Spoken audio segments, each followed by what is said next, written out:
My name is Rahul and I have Samir with me today. And our paper is titled Credit for All, Revolutionizing Retail Lending with Machine Learning. And we're going to explain with how our endeavors for a client made credit more inclusive, intelligent, and instantaneous. But before we walk into how did we make this happen, I would like to share, it's important that we understand the larger context. Indian kiranas are heavily underfinanced, and the extent of this is roughly about 20 lakh crores. That's not a small number. That's about 5% of our current GDP. And there are a lot of comparisons which are often drawn with some of the advanced economies or developed markets in the world for having better access to finance, for having better access to formal finance, and new innovations in the market, whereas Indian kiranas are still catching up to some of these trends in the market. Our client was one of the leading NBFCs, which specialize in working capital loan for micro enterprises and kirana stores. And they had a network of about 50,000 odd kirana stores. Our client circled on creating a predictive model to accurately estimate the credit worthiness of kiranas. And this was supposed to serve a dual purpose, identifying newer markets, and within the existing markets, how can penetration be improved. And all of this was eventually linked to their ultimate goal of maximizing revenue and taking their scale of operations to the next level. Now, with this context, I'll request Samir to explain you how did we make this happen. Thank you, Rahul. So, given the business need for developing a robust creditworthiness model, we adopted a two-stage framework. In the first stage, we analyzed 400 CRM records along with structured interviews and expense data to explore cost to turnover ratio. However, we found that this claimed expense data was not reliable to estimate cost to turnover ratio, hence predict the revenues. And therefore, we had to scale up to 2,600 kirana stores for more detailed information on the observable variables with 4 guiding principles in our mind. First, developing a data-driven model. Second, integrating human expertise with the machine learning model, and then evaluate the model with least number of features, and then enabling a scalable and inclusive lending mechanism for the urban kirana stores. Can you move to next slide, Rahul? So, the journey to having a robust creditworthiness model can also be summarized in key 4 stages. In the first stage, we developed a data-driven model with 50 observable parameters, features, and we used XGBoost regression algorithm. We used XGBoost regression algorithm because it can learn from its own mistakes using extreme gradient boosting while using the sequential trees. And in the second step,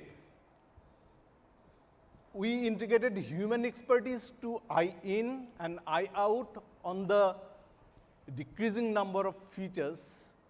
And in the second step, that is very well connected with step 2, we evaluated the models with decreasing number of features using performance parameters like MAP, mean absolute percentage error, and RMSE, root mean square error, along with looking at the bias and R square on the test part of the data set that was split into 70-30 during the data preparation stage as training set of data and the test set of data. So, these 2 stages of integrating our human expertise and evaluating the model subsequently went on for some time to reach a stage where we had a model with just 10 features. Rahul? So, these are the features. store area, number of shelves, so common features, refrigerator, digital weighing scale, deep freezers, and 4 others with similar level of accessibility. And given the very nature of these features, the model was made very inclusive.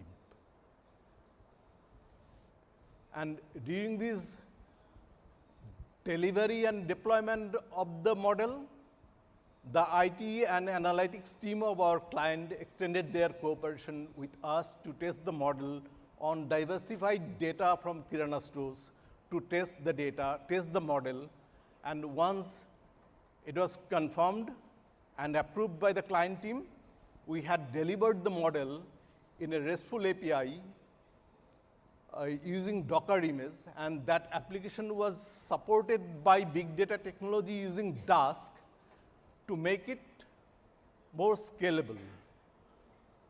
So in this journey to concept to reality, the model was finally launched in an experimental rollout in September 2024, last year. And the sales and the underwriting team started using the API, which was HTTP based and lightweight and fast, to get the credit worthiness of the Kirana stores very quickly.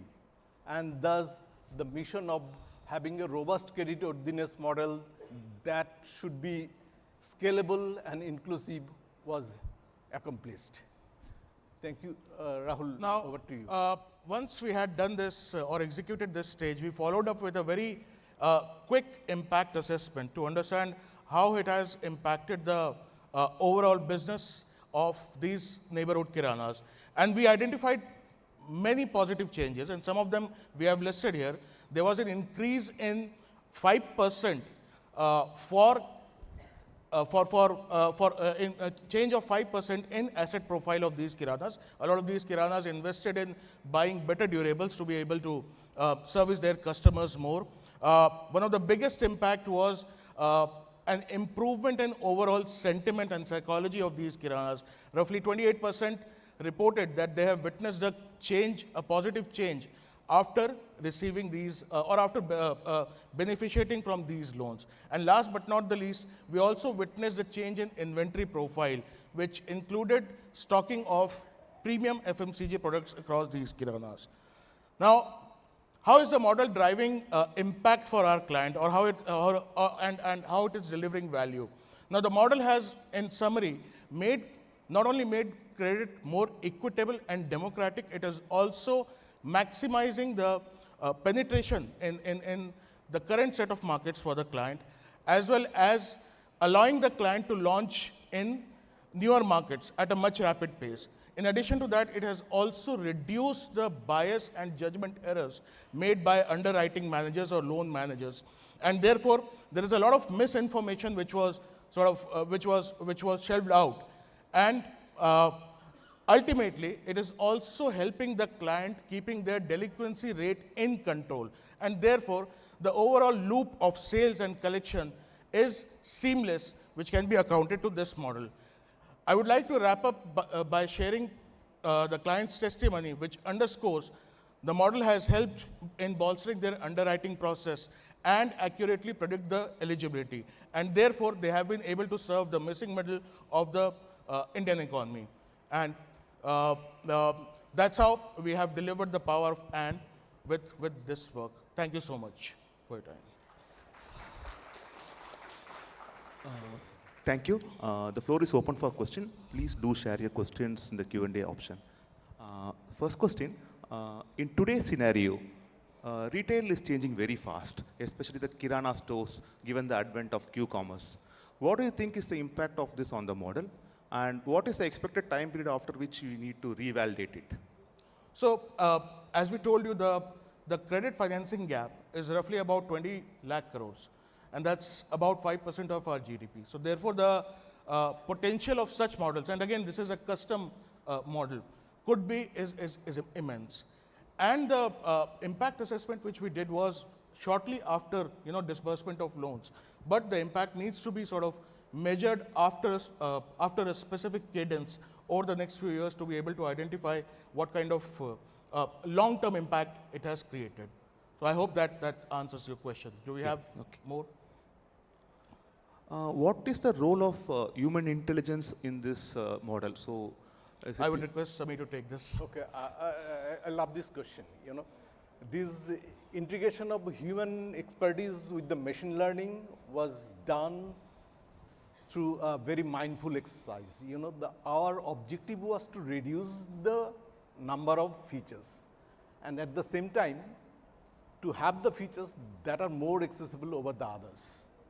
So what we did is, as I explained in step 2, we kept our eyes on the nature of the features and looked at the feature importance as well. So even two features with similar level of importance or slightly more with feature importance, we picked the one which has better accessibility to make the model more inclusive. And it went on and we looked at the findings from the measures like MAP and RMSE and R square. And then finally we could reduce the number of features to 10, and that too to common to all the fraternity of Kirana stores. I'd like to add one more small context here. Loan underwriting process typically depends on, gathering a range of financial information, and the managers or underwriters typically record this information, and the model helped us to eliminate human bias because all the parameters or all the features we talked about are rather observable. This does not require to be sort of questions to be asked or forms to be filled. So that's the simplified version of how human capabilities were sort of integrated with this. thanks a lot. Thanks a lot for the presentation. Thank you so much. Thank you for your time.